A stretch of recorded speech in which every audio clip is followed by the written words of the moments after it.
Salut, j'espère que ça va. Du coup, aujourd'hui, je voulais me poser pour réagir à la vidéo ma première vidéo d'il y a 1 an et demi maintenant, que j'ai tournée, qui parlait de l'anxiété généralisée. Il faut savoir que cette vidéo, je l'ai tournée avant d'ouvrir ma chaîne YouTube, je pense, si je me rappelle bien. Donc, au moment où j'ai tourné cette vidéo, c'était bien avant, je pense, ouais, peut-être 2 mois avant, 1 mois avant que je la poste réellement. Je sais pas ce que j'ai exactement dit dans cette vidéo parce que je ne l'ai pas regardée, je ne l'ai pas re-regardée. Ça fait un moment. Du coup, j'avais envie de vous faire part de mon état maintenant après 1 an et demi par rapport au traitement, par rapport au suivi. Ce que je peux dire déjà, c'est que socialement parlant, je suis déjà quand même un peu mieux qu'avant. C'est encore en voie d'amélioration. Je suis encore, je pense que ça va prendre des années et des années. Mais je pense que en 1 an et demi, j'ai accompli pas mal de choses que je ne pensais pas pouvoir faire. Parce que je me suis un peu forcée entre guillemets dans le sens où je m'attendais pas forcément à faire ce que j'allais faire, mais je l'ai fait parce que j'avais envie d'évoluer. Et l'évolution, ça part d'une sortie de zone de confort. Et c'est vrai que avec le CEG, avec les activités où je devais m'exprimer à l'oral, où je devais interagir avec des gens, où je devais parler avec des gens, communiquer. Je n'ai jamais été très groupe, j'ai toujours été très timide d'exposer mes idées. Mais c'est vrai que maintenant, je le suis de moins en moins. Il y a encore, on va dire, il y a des jours où je le suis, il y a des jours où je le suis moins. Ça dépend, en fait, ça dépend vraiment, vraiment de mon état, de mon mood, de ma façon de voir les choses sur le moment même, sur la journée en fait. Je pense que par rapport à la Myriam d'il y a 1 an et demi, c'est vrai qu'il s'est quand même passé pas mal de choses et ce qui a fait que ça m'a fait grandir. Je n'ai pas forcément eu tout ça avec repos et bonheur parce qu'il faut savoir que sortir de sa zone de confort, ça engendre le stress, ça engendre beaucoup de questionnements, enfin de remise en question, mais c'est ce qui permet de grandir dans la vie de tous les jours, de découvrir d'autres choses. Et c'est vrai que pour un moment, je regrette ce que j'ai fait, toutes les activités que j'ai fait pour me sortir de là, le fait d'avoir vu la psy. C'est pour ça que souvent dans les vidéos, je vous conseille d'aller voir un psy, un spécialiste en général, parce que ça aide beaucoup, ça permet de se centrer, mais en même temps, bon après je pense là, ma vision du psy est quand même un peu différente maintenant parce que la psychiatre, elle ne me consulte que pendant un quart d'heure, 20 minutes, donc c'est vraiment pas, on va dire, quelqu'un où on peut parler énormément. Vaut mieux voir un psychologue ou un autre type de spécialiste si vous voulez vraiment parler, vous décharger, voilà. Mais je vois toujours ma psychiatre qui me prescrit mes médicaments. En ce moment, je suis en train d'alterner mes médicaments, vraiment drastiquement. C'est pas facile tous les jours parce que par rapport aux antidépresseurs, j'ai toujours la même dose qu'au début. Mais au niveau des Xanax, des anxiolytiques, j'essaye de diminuer parce que ça a tendance à me rendre un peu molle, un peu trop molle parfois, un peu trop fatiguée. Et même si ça me met une pause dans ma tête, j'ai l'impression de ne pas être moi-même et j'ai quand même envie de devenir moi-même tout en étant la plus naturelle possible et assumer quand je suis stressée.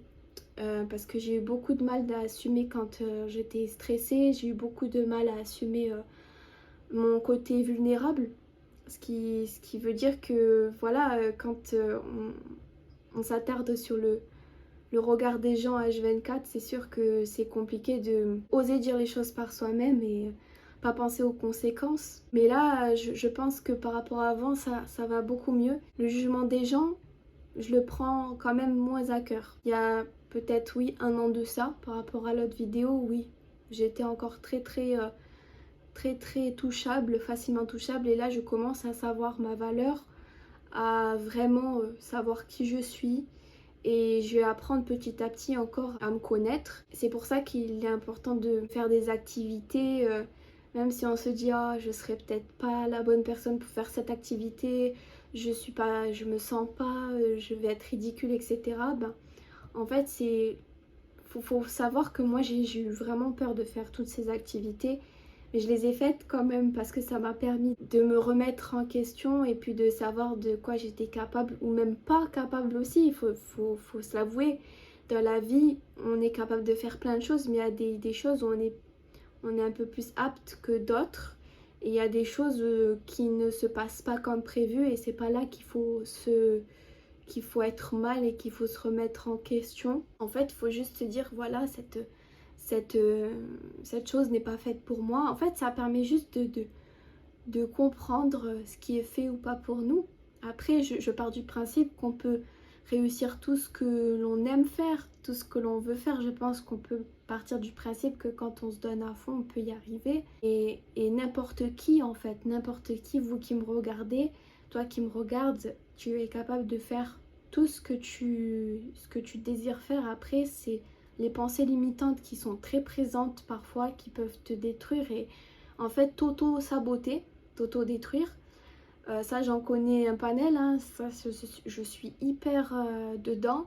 Mais voilà, pour vous dire que sur ça, ça a quand même évolué. Mon anxiété, bon, comme j'ai dit, ça dépend de tous les jours. La dépression qui vient avec l'anxiété, je sais pas si j'en ai parlé dans ma vidéo, dans la première, mais la dépression était déjà là et elle est là depuis des années. Depuis que ma mère est décédée, elle s'est vraiment déclenchée. D'ailleurs, l'anxiété aussi, les crises d'angoisse, elles se sont déclenchées à cette période. Mon corps, il a dit, c'est bon, j'en peux plus. Voilà, j'en peux plus, je déclenche tout. Je suis toujours en combat en ce moment. Parfois, j'ai l'impression plus de survivre que de vivre. Pour moi, c'est comme un défi de combattre chaque jour de tout ce qui peut me passer par la tête.